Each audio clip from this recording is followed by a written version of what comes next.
Tingginya angka sisa lebih pembiayaan anggaran atau Silpa Aceh tahun 2020 menjadi sorotan publik. Pasalnya APBA tahun 2020 dengan total mencapai 14,4 triliun rupiah menyisakan Silpa sebesar 3,96 triliun. Masyarakat menyebut Silpa tahun 2020 sebagai Silpa tertinggi dalam sejarah pemerintahan Aceh. Berdasarkan pengamatan dari sejumlah data, Silpa tiap tahunnya juga cenderung mengalami kenaikan. Pada rapat paripurna yang berlangsung di ruang serbaguna DPR Aceh pada Senin 29 November 2021 malam, Banggar DPR Aceh pernah memprediksikan angka Silpa untuk APBA 2021 sebesar 3,4 triliun.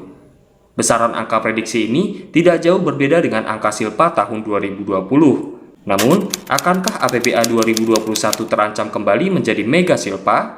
Terkait hal tersebut, Dr. Amri sebagai pengamat ekonomi dan dosen Fakultas Ekonomi Bisnis Universitas Syah Kuala dan Kurniawan selaku akademisi hukum Universitas Syah Kuala memberikan tanggapan. Dr. Amri mengatakan, Silpa itu adalah rencana yang tidak terrealisasikan. Anggaran pendapatan belanja Aceh tentu ada persetujuan eksekutif dan legislatif. Dan menurutnya, Silpa itu merupakan sebuah pelanggaran keuangan negara. Hal itu diungkapkannya pada saat Coffee Morning di LP Kupi yang berlokasi di Lambuk, Pulekareng, Banda Aceh pada Jumat 17 Desember 2021. Yang kurang bagus kita mulai dalam proses strategic management. Kenapa Ilyas tadi menyinggung di situ? Mulai dari program sudah yang dikerjakan tidak direncanakan, yang direncanakan tidak dikerjakan. Saya ulang sekali lagi, yang dikerjakan tidak direncanakan, yang direncanakan tidak dikerjakan. Itulah namanya refocusing, itulah bolak-balik Aceh multi-use. Padahal 5 program jadi 15, Aceh hebat 1, Aceh hebat. Apa konsekuensinya? Konsekuensi secara hukum sekalian kan, jadi nggak bagus kan. Yang direncanakan tidak dikerjakan, yang dikerjakan justru tidak direncanakan. Maka begini dia, Silpa itu kan yang direncanakan tidak dikerjakan. Ini udah dibatalkan, sampai hari ini belum ada tender. Pak Ilyas bilang tadi, itu jadi Silpa jadi semuanya. Sisa lebih penggunaan anggaran, itu maknanya. Jadi APBA itu kan persetujuan antara eksekutif dan legislatif. Itu jadi kanun, jadi undang-undang. Kalau melanggar undang-undang itu namanya pelanggaran.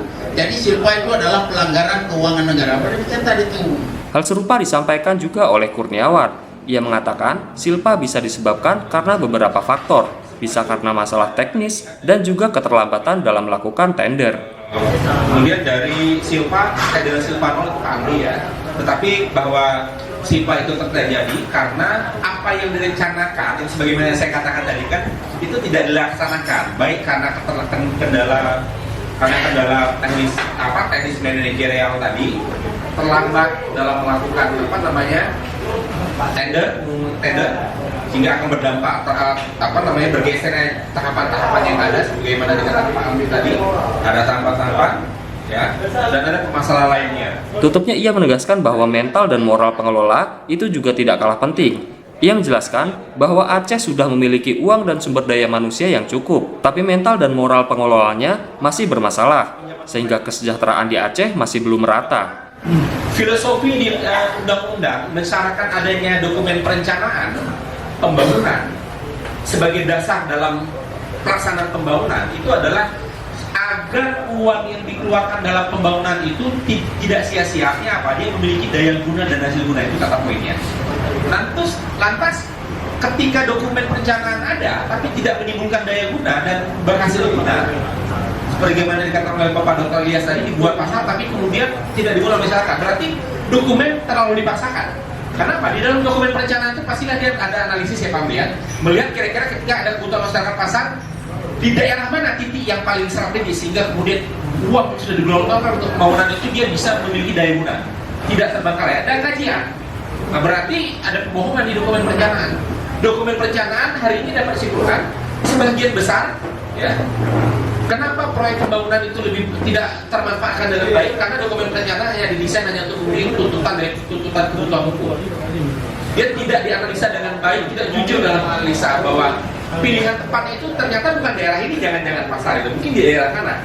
Dia kan ada kajian sosialnya, kajian ekonomi. Ya, demikian halnya juga dengan misalnya pembangunan rumah doa itu tidak hanya cuma sekedar dibangun selesai masalah. Sebelum itu kan harus ada dokumen perencanaan di daerah mana harus dilihat akses pasar, rawan banjir, potensi longsor tidak, itu dikaji di dalam dokumen perencanaan. Nah, kalau ada pembangunan yang tidak memiliki daya guna dan hasil guna, berarti bukan lagi kuat dugaan, memang hampir bisa dipastikan dokumen perencanaan hanya dibuat di atas meja, tidak mengkaji aspek sosial budaya di masyarakat. Jadi yang jauh lebih penting dari hanya sekedar uang itu adalah mental pengelola penting, mental dan moral. Sungguh pun uang banyak, sungguh pun potensi sumber daya alam berlimpah, kalau mental pengelola bobrok, sama saja. Ya, Aceh adalah membuktikan bahwa uang dan sumber daya manusia adalah bukan solusi kesejahteraan. Ternyata kita nggak sejahtera kok. Berarti ada di mental pengelola. Nah, kenapa mental pengelola? Dari kajian fikihnya atau ini mungkin nanti ke akidah, Pak. Kita nggak lagi amanah. Eksekutif merasa dia terpilih bukan karena rakyat, sehingga nggak amanah, nggak ada beban psikologis dalam mengelola anggaran.